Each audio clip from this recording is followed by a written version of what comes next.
How's it going, everyone? I got the custom team here, and I wanted to start off, ask some questions, and kind of pick their minds out and just see the strategies from these guys. I'm gonna dive right in. So my question to you all is, how has the solar roofing industry evolved as far as sales strategies goes in the last couple of years? I'll handle that one, Rob.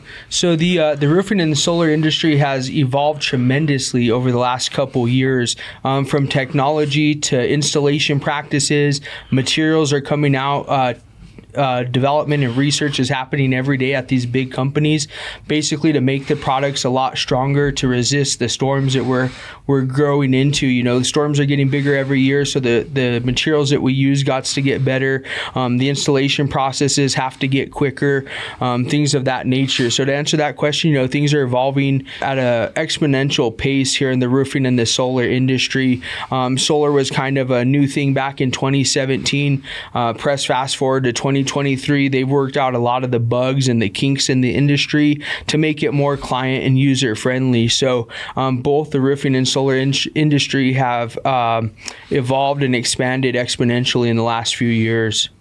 Gotcha. How about you fellas? Any take on that to add on? Anything on there? I think it's mostly consumer behavior. Like especially in the past couple of years, social media and the internet has become a lot more of the way that people make decisions. So as far as custom construction solutions, we put a big emphasis on putting a really strong presence on, Facebook, Instagram, Google, and putting a really strong focus on customer service, because that's where people are going to be finding the Google reviews and things of that sort. Gotcha. Yeah, just to add a little bit, Franklin hit it right on the nail there. But we're not a roofing company. We're not a solar company. We are a customer service company that sells solar and roof products. Boom. Perfect. I'm going to hit Kyle with this one. Kyle, what are the key challenges that salespeople face in the roofing industry, and how can they overcome those? For me, I think, working late evenings in the hot heat is something that bothers people. Door knocking also bothers people. For me, the other thing that I want to highlight is a lot of people don't get traction. They'll give up too soon. They'll just be like, oh, this is too hard, and then just give up after 30 days, where you can't really get traction until 60, 90 days out, where once you get a good feel for the industry and what you're looking at when you're going doing inspections at people's homes, they're just the certain things that take time to learn. And what would you say, how can they overcome them, or what techniques can they use to overcome these challenges? What do you suggest? Relying on the people that have been in the business for a while. For me, I've been blessed with having a good group of guys around me. So I've been in their corner asking questions, getting knowledge that they've taken some time to learn themselves. Gotcha. What do you guys think? Any technique on that side? I think one of the things that salespeople face most in the industry is, like Kyle said, getting that pipeline established. That's huge and a key point. I, as the owner, I tell the guys throughout the training that your network is your net worth. So essentially, that's the biggest challenge, is to come in, to make contacts, especially if you're new to the industry. Basically develop yourself as that knowledgeable source. You want to get that word out to people, not only your client base, but friends, family. And I tell the guys, you got to always be closing. So I think that's key, is getting people to transition from different mindsets and mentalities from past work experiences to basically mold themselves to be successful in the roofing and solar sales space. And today, there's a lot of misinformation out there, especially people going door to door. They don't know the knowledge behind the product or even the purpose of the knock. So, in educating our guys, we're not selling anything. We're providing education for our homeowners, potential clients, and anybody who's really interested, just to have that knowledge base to make, informed decisions for themselves, for their families, and have that product knowledge to see, what product's going to fit their family or application best, essentially. So, establishing that pipeline, establishing that knowledge base, I think are probably the two biggest things that people have to overcome to be successful in this industry. Definitely. And even from like a personal experience, I've been knocking the last couple of weeks. And I think the challenges are, you have a game plan, you show up, you park your car, you have your water, you know what you're going to say. And then you run into obstacles like no soliciting signs or 4 renters in a row. You run into things that are a little demoralizing. But what I've realized is you can't go based off of why you're there job-wise, but the purpose of all the preparation you guys have given to us and the tools and the skills. I think by having all those resources, that's how you can overcome the negative attitude or knocking on renters' doors, because it is a little demoralizing walking the street with the hot weather, and out of 10 people, nobody wants to hear you talk. But I just tell myself, okay, what would Rob or what would Franklin do? And can I look up the apps they provided me with, get a homeowner's name, and actually approach the house with some confidence?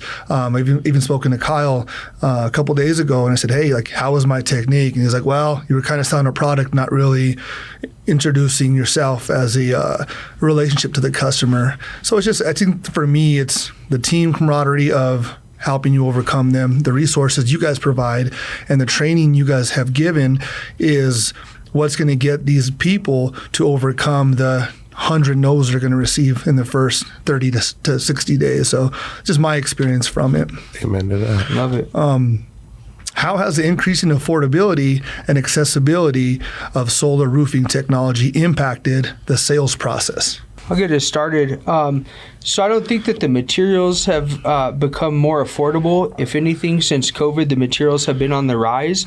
But I think the accessibility through the platforms, the means of financing methods have made it a little bit easier for us to extend solar offers to our clients. Being in the roofing industry and the solar industry, solar basically opened opportunities for us to provide a solution for our clients, if you would, a financing solution. And it's honestly one of the best financing solutions available in our market for our clients. Basically rolling the roof into the solar loan and spreading that out over 25 years, gives an average roof payment of about $50 here in our market.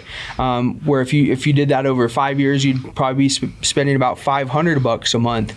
So the financing options that became available through the solar offer were definitely game-changing for us and made solar more accessible, or more the solution that made sense, if you would, for our client base. That's one thing that one of our commitments is just to give back to our community, to add value in every client relationship that we have. So being able to offer that financing brings huge value to the table, and I think that's something that our clients really appreciate that we offer. Nice. This one kind of rolls into the next question. So how can the salespeople effectively communicate the financial benefits of solar energy to potential customers in today's market? How can the salespeople relate that same information? So basically, is what we do is we do a presentation. I'm a visual learner myself, so is what we like to do is we like to give that presentation visually and allow our customers to see the savings in real time. So basically on the solar end of that is what we do what we call killing the bill. And is what we do is we go over the bill line item by line item, and we just break down those charges for the client. And then we put that into our solar proposal, and we show them the immediate savings from switching from the local power company to solar. And obviously that's immediate value there. And then we also take it a step further and show them what that looks like over a period of time. Because let's be real, everybody's in a lifetime commitment with PNM or their local power service provider as long as they want the lights on or want power. So you're going to be paying them for as long as you have that relationship, essentially a lifetime. When you switch to solar, you're financing your platform, and you have a payoff date in sight. So eventually, at some point in time, you're going to own your power. That is huge value versus a lifetime commitment, a lifetime bill. You now have one bill for 25 years, and you've solved a lifetime problem. that's a great way for our guys to roll out solar. And then the cherry on top would be adding the roof or other energy efficient upgrades that this homeowner may have been saving up for years, may not be able to get in any other way, shape, or form. So again, it's bringing that value to our client and just showing them that in real time that allows them to make the best decision that's going to benefit them or their family or their household the best, not only immediately, but for the years to come. No, I love it. It's a good point. Next question I have for my sales guys. What role does customer education and awareness play in driving roofing solar sales, and how can the salespeople enhance their educational efforts? How has the increasing affordability and accessibility of solar technology impacted the sales process? For me, I like to portray the savings for customers that switch to solar. So super simple. You're going to need to just take your P&M bill, flip it to the back, and look at all the charges that P&M charges you every month. The percentage that will go up by 9% for next year. For me, I like to save money. And when you're talking about your home, your family, you have to think about yourself and your pocketbook. For me, I like to save money. So like when you see all these fees that they get you every single month with, it's enough for most people to switch and go solar. And like Rob said, you own your own solar. You own your own power. So many benefits in that. I like that. So education's all we do. I mean, that's really all what, the sales process that we've developed is completely education driven, because for a lot of homeowners, the insurance claim that we're helping them through is the first time that they've ever filed an insurance claim ever. For a lot of people, that's the first home that they've ever owned. And along with that, even for the people that have owned homes, for 20, 30 years, the insurance process has changed and developed since they might have gone through that process initially. So, our goal is to make sure that our customers know what to expect from the time that we arrive to the property, what's going to happen. We're always educating on what the next step is going to be before we actually take that next step. So that way we go ahead and get an agreement. So that way we go ahead and acknowledge any objections or any questions that they might have. So that way they're comfortable in moving forward with, the right decision for them, which we always try to, influence them that, our company is is going to be the best fit for their needs. Definitely. And just to piggyback off of that, I've seen you in action, and I think you did a phenomenal job of explaining to them the process, calling the insurance, making them involved in the claim, and then going over the legalities on the agreement to go over every line detail, and for them to understand when you leave and you email that document, they've already proofreaded it. They already know what it means. I thought that was a huge it was huge for me to learn, shadowing you, and the customer seemed very happy with it. So I know me watching Franklin in action, I loved it. I took notes of all of that. So you definitely do that. Yeah, because I don't like to ever feel like I'm leaving a customer's house and them, for them to feel like they were forced to sign something or anything like that. Yeah. Because then it just, I feel like it makes the customer experience not that great. But it also, if they end up canceling, at the end of the day, it's a waste of my time. So you close all the gaps and you make sure to go over everything. So I loved it. I'm learning from you daily, and I appreciate your efforts. Yeah, one of the biggest things that I know Franklin focuses on, and us as a company, is basically making sure that we're transparent. So many other companies out there don't want to point people to look at their competition, don't want to point people to do their research. We want to do that. We want to get all of those marbles out of the way. We want to point our clients to go and do their due diligence, make sure they know what the company is that they're buying, make sure they know what the product is that they're buying, and asking them throughout the process multiple times, hey, do you guys have any questions? Is everything clear? We want to set realistic expectations. We want to under promise and over deliver versus over promising and under delivering. That way we're making sure that we control that client experience all the way through from start to finish, and making sure that they're having truly a 5-star experience and getting that customer service that they were promised from the get-go. Gotcha. Anything on that one, Cal? Communication is key. Like he said, being transparent with your homeowners, they respect that. And I always like to treat them like family, go over every detail, even if I understand it, but might be where most of the customers don't understand it. So telling them everything that will happen throughout the process is very relevant for me. Sorry. Gotcha. Yeah, and I mean, sales, as far as the salespeople enhancing any of their educational efforts, the biggest thing is just ask questions. There's a whole, we always preach that there's a whole team, a whole team there to support them if they need any help. So, if we always encourage everybody to just ask questions if if they're not sure how to approach something, if their client asks a question that they're not 100% sure on, to tell that customer transparently, I don't know the exact answer for that. I'll go ahead and connect with somebody at my team, and I'll get back with you once I have a solidified answer on that. Yeah, I love it. Good honesty is definitely the way to go. Yeah, and we want our guys and our team to consistently be enhancing their educational efforts. As I mentioned earlier, the industry is evolving daily. Products are evolving. Ways of installation methods are evolving. Laws, codes, ordinances are evolving. So, in sales, especially in this industry, it's all about personal development. So, educating yourself is key for you to be able to educate your client. So, every day we're developing, we're educating ourselves so we can spread that education. So it's very, very key. Yeah, and we've invested in a pretty helpful resource in providing that education, right? Yeah, definitely. A lot of great platforms that are being used right now, for sure. Care to mention that platform, Rob? Yeah, right now we're part of the Pitch Pro movement with Adam Bensman, Deshaun Bryant, Jim Alleen, John Cenac, just to name a few of the greats that we have access to through that program. It's a state-of-the-art training platform that we picked up for our team.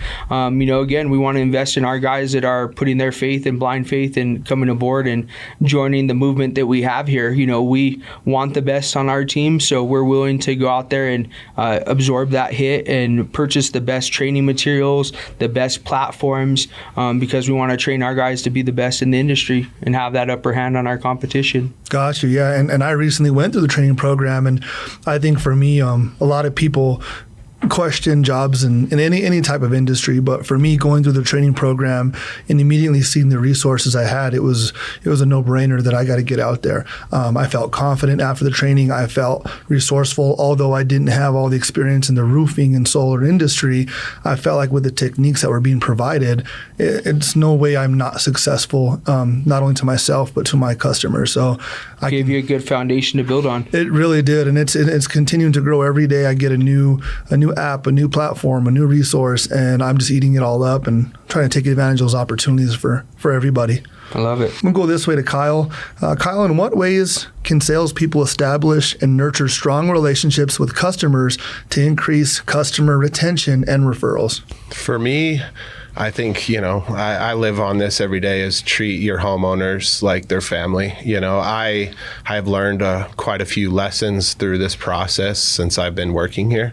But I always like to treat people with respect, tell them the little details that are going on with their home, and just like, for me, it's like doing the small things for people. Like when you do a roof, I never thought that we would have to learn how to do stucco work or stucco patching. I took that upon myself to learn that process just to make sure that my customer was happy, because at the end of the day, that's all that matters. If they're happy, they're always going to give you referrals to their friends, family. So it's build your network. Your net worth is your network, as Rob says. Yep. Nice. And you guys want to piggyback on that one? I think building relationships is important for the retention because, we talk about building your pipeline. And as you establish that pipeline, the more that you foster the relationships and the connections you've made along the way, the more fruitful that pipeline is going to be. I've told the story numerous times, but Franklin last year, he sold probably close to $2 million in sales, and that was off of referrals that he got from his pipeline. Would he have done that if he didn't foster and retain those customer relationships? Probably not. But that's one of the big things, is you got to understand that you're not just having a client for one particular project. You're establishing a client for life. If you do that, you take care of them, you go that extra mile, they're going to talk. They're going to talk about you in their faith community. They're going to talk about you in their extracurricular activity community. They're going to talk about you to their friends and family. So the referrals are just going to start coming, and it's not an immediate effect that takes place, but it's more about planting seeds that are going to eventually one day turn into a tree. We don't know when. It ain't going to be tomorrow, but someday all these seeds we plant are going to become fruitful. So that's the benefit in fostering and retaining these relationships. It's not just a one-time interaction. This is going to be a customer that's going to buy from our brand for life. What's going to happen when they move into a new house? Well, they want that same peace of mind to have a quality roof that they got from us on their last home as well. So there we go. We're going to sell them another roof. Or, say one of their family members purchases a new home. They're going to refer us to them. It's all about being top of mind and to leave that lasting impression, keeping communication after the fact, asking them for referrals, compensating them for referrals, things of that nature just keeps that relationship going, just like what we did the other day, calling and following up. Hey, it's been about a year or two since we installed your roof. How is that going? But it's all about the process and the after engagement too, and the follow-up after the job has been installed to retain that relationship with that client and make sure that you're still watering that tree so it continues to produce green leaves for you for years to come, not just that one particular project. Yeah, that makes sense. Don't get stuck on the one sale, but invest in that person for the rest of their life and your life. Yeah. That makes sense. How important is it being updated on local regs, incentives, policies for solar roofs, and how can they stay informed as far as the customer? I think that kind of comes into the same conversation as before with education. In order to provide the best, the level of education that we expect or that our customers expect out of our company, we need to, we put a lot of effort in staying up to date on not just local regulations and things like that, but also building codes, or changes in building codes, changing in products, and all those kind of things. Because on the insurance end, that does affect the way that some of those claim settlements are handled. So recently we've been having a lot of claims, and Kyle's worked on quite a few of these claims where where the product's discontinued or there's a change in the product, and the insurance tries to pay for a couple shingles that might be blown off, and then we're able to turn it into a full replacement because of of our knowledge of those local codes and the building products that we use. Being updated with the market chain and supply. Right. Yeah. Awesome. Yeah, and then kind of tying into what Rob mentioned before, under promising and over delivering. With things changing frequently, we have to if we give them a piece of information that's not 100% correct, and that comes around and becomes an issue later, then we're the ones at fault because we didn't take the necessary steps to go ahead and educate us on the information that we're providing. Definitely. Along with that, the solar, the incentives, staying up to date with what's the current tax incentive, local and federal for the solar is big too. With the government, the federal government, they've been incentivizing the solar change now for quite some time.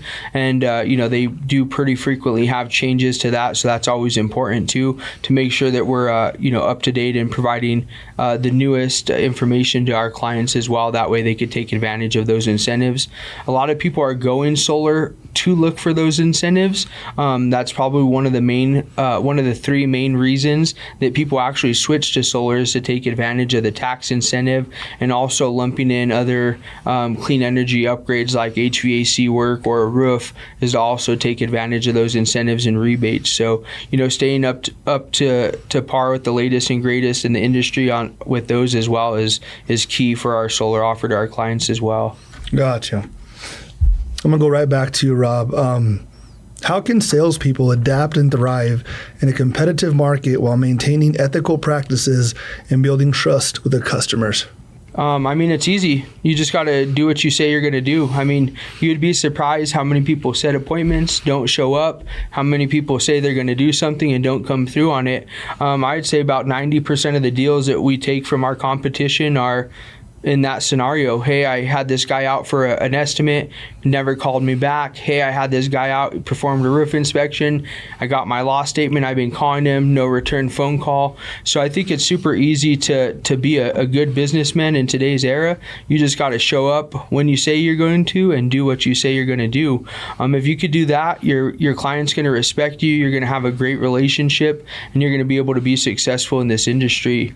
I think another thing that you can do is consistently work on your image, growing your pipeline, getting in touch, putting yourself in the right room with the right people to make those connections and inject yourself in different micro communities is super easy as well. Take advantage of the digital space, take advantage of the brand. We've spent tons of money, thousands of dollars, probably hundreds of thousands to this point in our marketing presence. That's huge. We don't just have a company, we have a brand here. And, that's what it's all about. We want to be top in mind. People think of a roof, we want them to think of custom.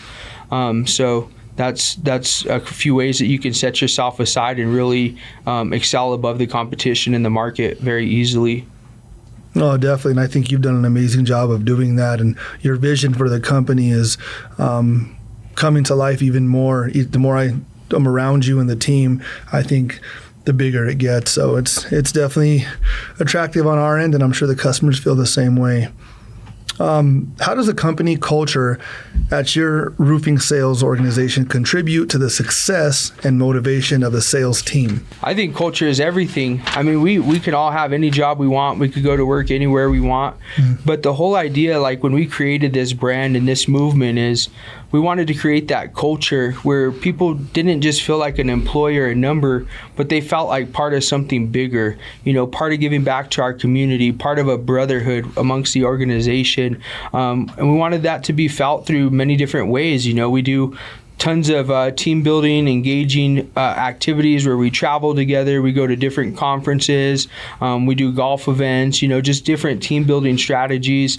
We do incentives to help push each other. Just basically try to, draft that culture and keep it alive, from, bringing good energy and keeping everything positive in the office. We have tons of motivational things hanging up around the office, to the way we run the meetings. We want to have, people show up with an inspirational quote, and we all just basically want to be there to lift each other up amongst this journey. I mean, we're all here fighting the same battle, and, in developing the culture, we want everybody to know that we're fighting that battle together as brothers. We want to do hard things together. That's why we work out at the gym together. Mm-hmm. And just basically get to know each other, get to know our weaknesses, our strengths, and that way we can lift each other up and kind of fill the gaps as a team. And together, together everybody achieves more. When you win as a business owner, it feels amazing. But when you win with your team, I mean, that feeling is just... Absolutely. I mean, I can't even put words to what that feels like, but it's amazing to see everybody, come up together, especially being born and raised here in Albuquerque. I mean, I was never a kid who came from great opportunities. I always, my pops taught me young to make those opportunities, and in developing Custom, the brand and the culture and the team, I'm making that opportunity to lift young men and women up and elevate them to heights that they've never thought were possible. So we want to encourage that through mindset and just the culture that we facilitate here within the brand. So I think culture is huge. I mean, that's the big thing for us. Yeah, I mean, for me, I think what I love about the Custom culture is the accountability. You guys all hold each other to an accountability, whether it's personal, if it's work, if it's a document that wasn't uploaded, if it wasn't attending the gym when you're supposed to. I love the fact that people are there to help you out, but not to kind of babysit you. And I've just totally bought into that. I want to be accountable. I want to motivate the team and be an asset to your company as well. And I'm thankful that you guys are holding us accountable. And when you mentioned the culture, the first thing that came to my mind was opening the meeting with a quote. A lot of the times when people meet up, it's one person speaking, everybody listening. You give a platform for all of us to kind of have that individuality and share with you. Our quotes are pretty much what our mind is at that moment. And I'm thankful, and I love that you do that. I get fired up about these meetings, and I bet Kyle can say the same thing. You know? Teamwork makes a dream work. Yeah, I mean, even the network that's been embedded in his mind because of you, because of the culture. And there's things that Franklin said to me and asked, and I know if I don't do it, he's about to ask me, and I want to try to beat him to that step. So it's a great culture that we have here at Custom, and I'm fired up about it right now, to be honest. I love it. Yeah. That fires my why every day. Yeah, it really does. How important is ongoing training, professional development for salespeople in the roofing industry? What initiatives can companies implement to provide effective training programs? For me, this is huge. I've been constantly learning new things for the last 6 months. So what I feel to this situation is make sure that we have the right training for all our new people that come on board. Because when you get thrown into this business, this culture, there's so much that goes into it. Let me just say this, through the training, as we have these trainings, everybody catches on at different speeds and picks up different things throughout the training. That's why we do them as a group. And we encourage our guys, we have that open culture so everybody gels really well. And we encourage everybody, hey, if you miss something, feel free to team up with one of your coworkers, and they can fill in the gaps for you. But also it gives us an opportunity to kind of ask everybody, hey, like where do you guys need more work? That way we can, individually work with those individuals, or, give some training to the team, because sometimes somebody speaks up and other people have the same question, but we don't always get to address that. Sometimes somebody doesn't want to raise their hand and say that because they think it's a stupid question, but that's one of the benefits in the team training is, getting to see where everybody's at, kind of gauge it, and, get everybody up to the same level together, essentially. Yeah. Yeah, and just honestly, like a lot of our recruiting efforts are focused around finding self-motivated, self-starting people, because there is going to be there is a level of self-education and a willingness to learn new things on your own that you need to have in order to be highly successful. You can get by and do okay, just relying on the training that our company provides. Or relying on our resources, but really where you're gonna see yourself excel into the next level of your career is when you start taking the initiative to learn, find the answers and learn things on your own. Rob's always quoting things off of his motivational YouTube videos and stuff. I fucking hate Gary Vee, but one of the best things that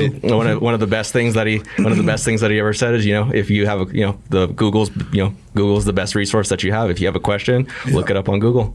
Yeah, that's the secret to life. I totally Thank you for bringing that up, Franklin. I totally agree. I call Franklin every day. I think this is a perfect, solid question here. But I was staring at you while I was saying. I know you were. What strategies or initiatives have been successful in fostering a collaborative and supportive team environment amongst roofing professionals, roofing or solar professionals? I think we can kind of, for me, when I think about it, kind of like the Energy Bros and ourselves kind of collabing together, but it's probably something I think just in general, merging the solar to the roofing industry, that collaboration in itself is a match made in heaven. Mm-hmm. And again, we're not doing something new here. We're not inventing the wheel or a process. We're just following something that other greats across the country have already done. For example, shout out to Cody Landis, Reimagine Roofing. He's the one who started working with a lot of the big solar companies and getting set up with them. So, that just kind of, being part of the Pitch Pro movement and having access to Cody, we were lucky that, just being in the right place at the right time, met a great solar contractor, which was Energy Bros. They had a great culture that really just kind of aligned and complemented what we were doing. So when I met Matt Sessa, learning about his organization and the culture that they had and how they had a commitment to customer service that aligned with ours, really was a great collaborative effort for us. So, Matt's knowledge of the solar industry and the value he was able to bring to my business and my team was priceless. So, having access to that and having access to somebody at that caliber who's won a Golden Door and been successful in that industry to shed light and teach my crew was an amazing amazing element of value that I could also bring to you guys and to my team. Just opening up the doors and creating that level of access to these individuals for me is amazing to bless the team with, because we look up to these guys, we watch a lot of their content, but actually being able to be in the same room with them and rub shoulders and ask the questions that we have versus the questions that they're being interviewed on other podcasts that we're tuning into or whatnot. I mean, that's all great value, but it's not specific to us or our certain need at that time, so having that access, being able to pick up the phone through collaboration is amazing, because you're only as good as your team. So when you have all these different facets, and I'll be the first to admit, I'm not the best at anything in my company. I have Franklin, who's amazing at what he does. I got Kyle, who's amazing at what he does. You, who's amazing at what you do.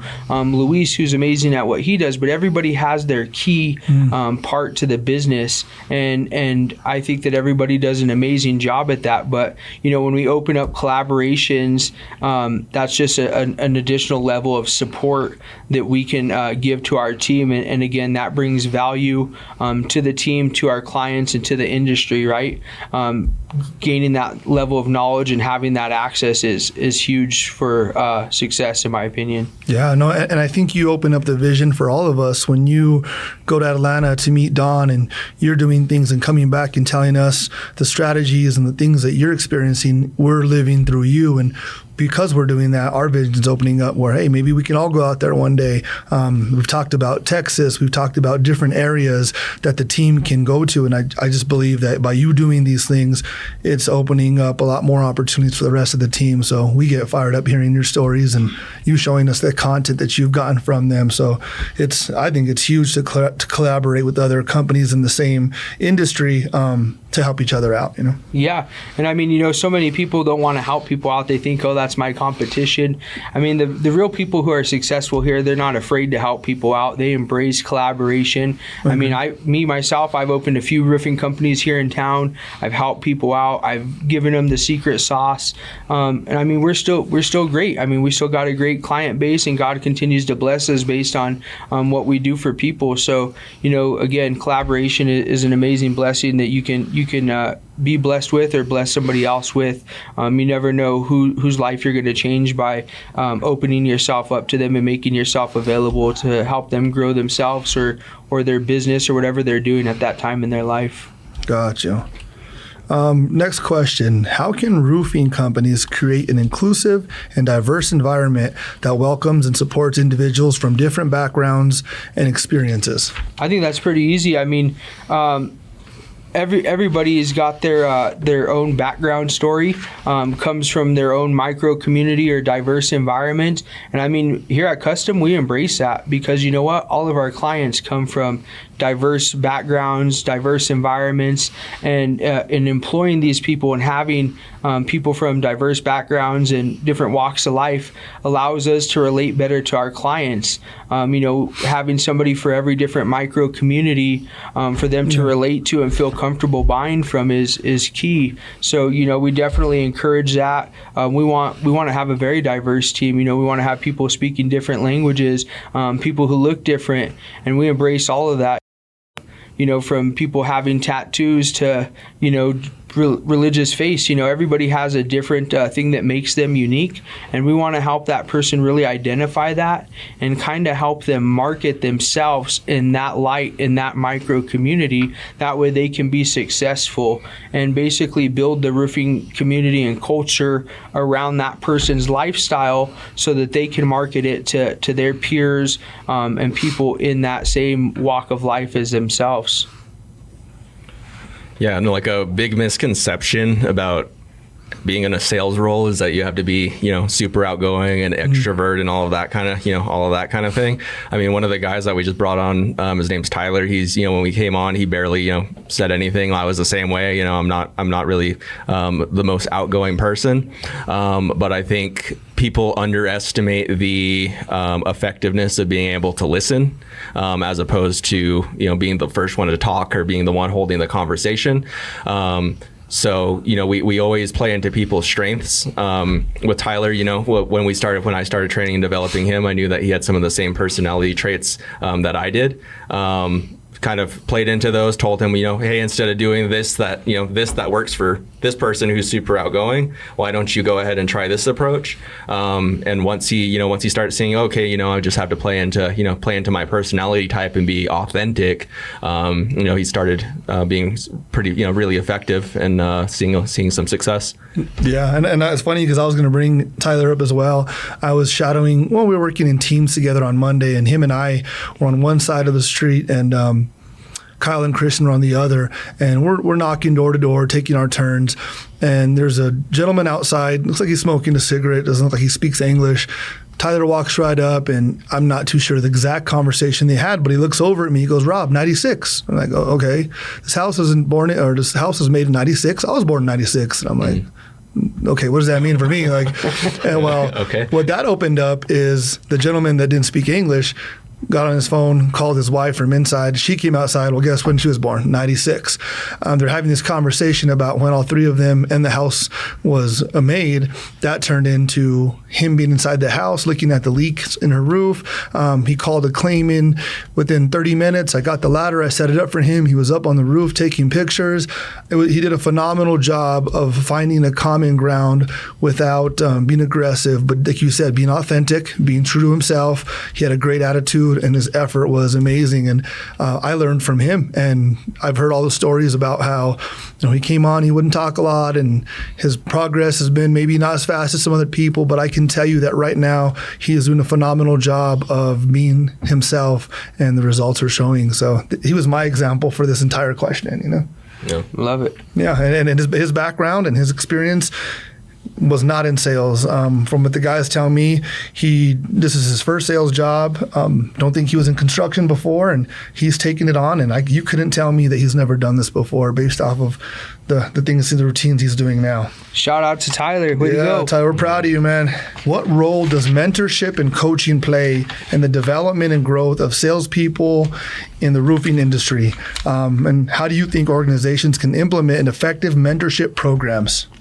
I think mentorship and coaching is huge. I tell you guys a lot of stuff, but one of the other things I consistently say is, we are the sum of the 5 people that we surround ourselves with. So in having a good coach and a mentor that you're consistently surrounding yourself with, that's going to elevate you to greater heights yourself. It's going to consistently, push you to challenge yourself, to take that feedback, to challenge yourself based on that feedback, and eventually, hopefully, one day grow into a mentorship or coach role themselves. That's what we want to do, right? Just continue to build up our community, and in doing that, it takes us to get to that level, a good coach, a good mentor, somebody who didn't give up on us and continue to push us, whether it be that old football coach from back in the day, or your wife, or maybe a elementary or middle school teacher that was influential, or maybe just a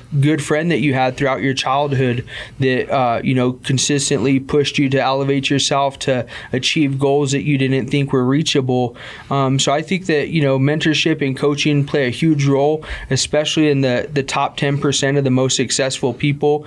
Me myself, coming into the industry, I got a background in construction. My pops used to own a construction company at a GB98 early on in my life and in my career, but I knew not a lot about roofing.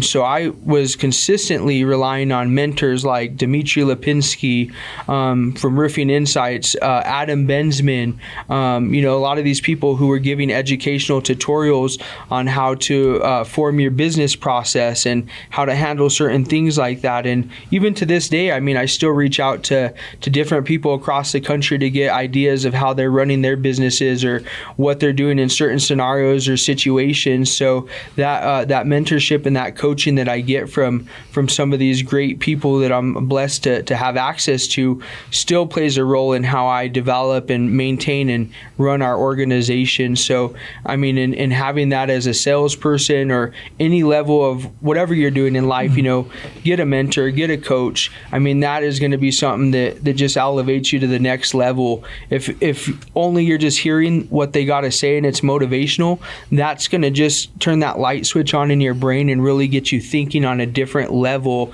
I call it that higher level of thinking. And I mean, that's kind of, peaked by those mentors and those coaches that we listen to and choose to listen to. So choose wisely. There's a lot of great ones out there, but definitely if you don't got one, I'd recommend getting one and, just listen to them, digest their content, kind of dissect it, try to figure out what the meaning of it is and how that applies into your life and how you're going to change the structure of your life to make it applicable and how you're going to basically put that into effect, right? Because you can hear everything from a coach, from a mentor, but actually taking it and putting it into action being the key word there is what's going to be life-changing for everybody. I mean, we can listen to everybody, but if we actually don't do any of it, I mean, it's going in one ear out the other.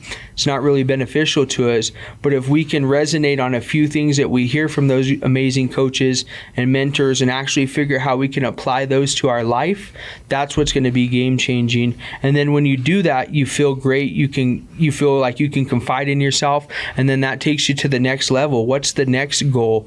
What's the next height that I'm going to set out to reach? So just keep that in mind. I think that's important. Perfect. But I'm finished with all the questions, but I think based on everything that I heard that we all talked about, in a short statement, Custom Constructions, what would you tell the people the company is, and for the person that is thinking about jumping on our team that maybe is on the fence about it, what would be our statement individually to these peoples?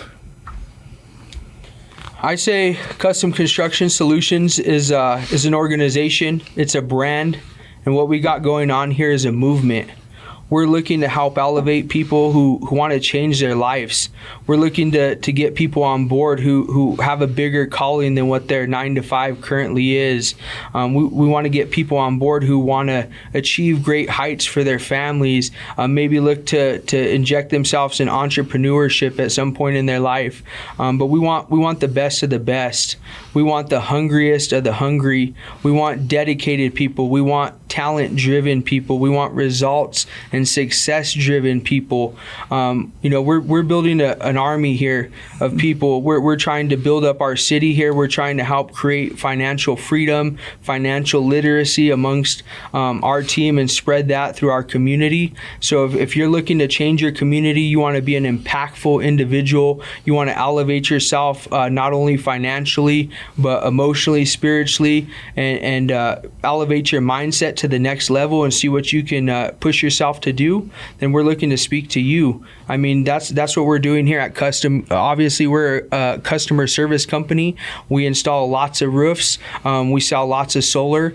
We help save our customers a good amount of money while providing great value through education and the materials that we sell and install. But nonetheless, we're a family. We're an amazing brand here of like-minded individuals looking to change the roofing and solar industry, not only locally, but nationally. So if you are interested in the industry, or you're just interested in personally developing yourself and you ain't got nothing to lose, I'd recommend, coming on over and seeing what we could do for you or how you can be an asset to our brand and to our culture. Absolutely, and that's perfect. I think that's exactly how I feel about Custom Construction Solutions, and I love that you guys are family-based. I love that you're faith-based. I love that you are encouraging everybody around you to do better. You love the community. You do tons of things for everybody, and to me, it just shows your heart and why you started this company. So I'm forever thankful. I'm sure these gentlemen can say the same thing, and we just want to take it to the next level for us, for you, for the city, and the next step, the next state we're going to go to, right?